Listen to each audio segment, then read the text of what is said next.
এই খাবারটি জোগাড় করতে আমার অনেক কষ্ট হয়েছে। কত সুন্দর খাবার, দেখেই জিভে জল চলে আসে।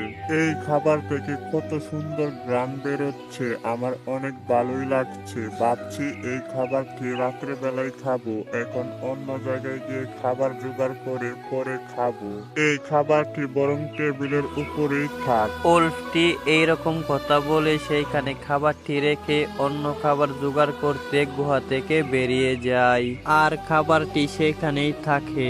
এই জঙ্গলটি ছিল অনেক গভীর। এই গভীর জঙ্গলে উল্ফটি তার নিজের জন্য খাবার খুঁজছিল, কিন্তু উল্ফটি সেইখানে দাঁড়িয়ে দেখতে লাগলো আশেপাশে কোনো রকম খাবার আছে কিনা। উল্ফটি সেইখানে কোনো রকম শিকার কিংবা খাবার দেখতে না পেয়ে সেইখান থেকে চলতে লাগলো। আর ওইদিকে উল্ফের গুহায় কোথা থেকে একটি ক্ষুধার্ত নেকড়ে চলে আসলো। নেকড়েটি সেইখানে খাবার দেখে দেখতে লাগলো আশেপাশে কেউ আছে কিনা। আরে বাহ, আমার জন্য কত সুন্দর খাবারটা টেবিলে সাজিয়ে রেখেছে, আবার কত সুন্দর সুগন্ধ আসছে। আমার অনেক খিদেও পেয়েছে, এই খাবারটা আমি নিয়ে যাই। এই খাবারটি হয়তো উল্ফ তার রাতের জন্য রেখেছে। এখন আমি এই খাবারটি চুরি করে নিয়ে আমি খেয়ে নিব। উল্ফ বুঝতেই পারবে না এই খাবারটি আমি নিছি। এরপর নেকড়েটি উল্ফের খাবারটি নিয়ে সেইখান থেকে দৌড়ে পালিয়ে যায়। এর কিছুক্ষণ পরেই সূর্য ডুবে যায় আর অন্ধকার নেমে আসে।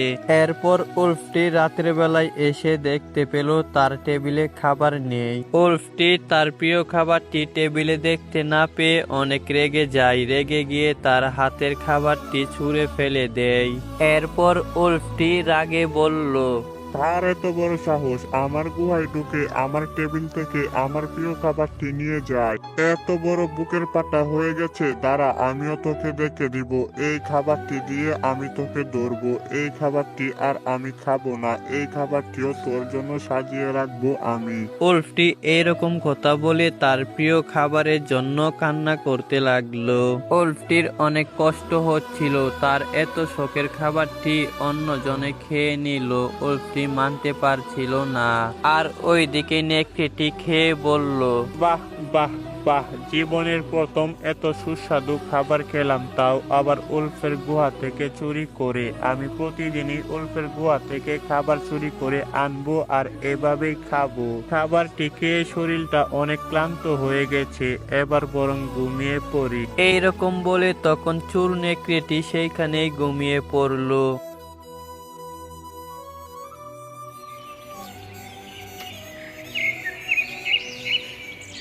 আর সকাল বেলায় উল্ফটি, এবার আসো চোর বেটা, আমিও দেখে নিব তুমি কে। এই পচা মাংসে ভালো সুগন্ধ ঘ্রাণ লাগিয়েছি, এই গন্ধে তো তোমাকে আসতেই হবে। এরপরই বোঝাবো আমি তোমাকে মজাটা।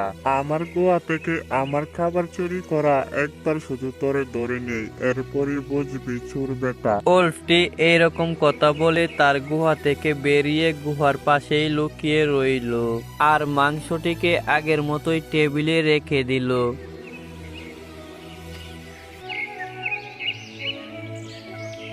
আর কিছুক্ষণ পরেই উল্ফের ফাঁদে নেকড়েটি পা রাখলো। নেকড়েটি খাবার দেখে বলল, এই উল্ফটি কত বোকা, একবার খাবার চুরি হয়ে গেছে, এরপরও দ্বিতীয়বার আমার জন্যই খাবারটি সাজিয়ে রেখেছে।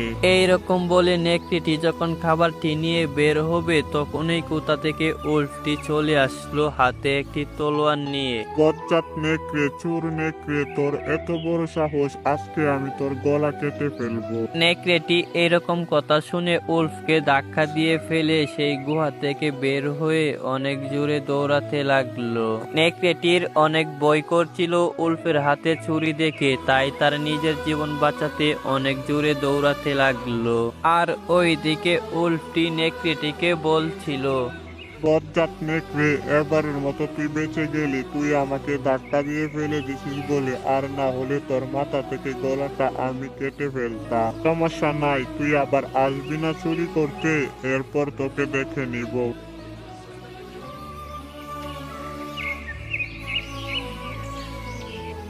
আরে বাপ রে বাপ, জীবনের বাঁচা বেঁচেছি। আর যাব না ওই উল্ফের গুহায় চুরি করতে আমার জীবন থাকতে। উল্ফ অনেক ডেঞ্জারাস, আর একটু হলেই আমার গলা থেকে মাথাটা কেটে দিত।